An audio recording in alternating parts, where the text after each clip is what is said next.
কি ভাবছো তো আজকেই সরস্বতী পুজো গেল আর আজকেই আমি এখনো পর্যন্ত ঠাকুর বানানো ভিডিও চাচ্ছি। নমস্কার সবাইকে। প্রথমেই বলে রাখি আমি খুবই দুঃখিত যে এত লেটে আমি পোস্ট করছি।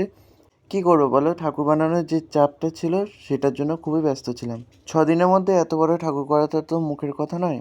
তাও আমরা তিনজনে আপ্রাণ চেষ্টা করে সকাল থেকে সন্ধ্যা পর্যন্ত তিলে তিলে গড়ে তুলেছি এই মাকে।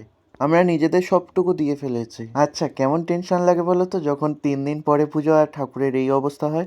আমরা ভেবেছিলাম আজকের আমরা খুঁড়ি মাটি দেবো, কিন্তু পরের দিন গিয়ে দেখি পুরো মাটি ফেটে গেছে। তারপর আমরা এখানে ফিনিশিং দিয়ে নিয়েছি, অনেকটা রিকভারি করেছে, দেন ফ্যান চালিয়ে দিয়েছি, তার মধ্যে একটু খাওয়া দাওয়াও করে নিলাম।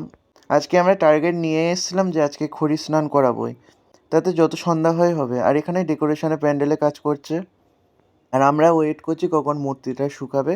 দেন আমরা মাকে একটু পালিশ করে নিচ্ছিলাম ভালো করে, যেন প্রত্যেকটা জায়গা সমান থাকে।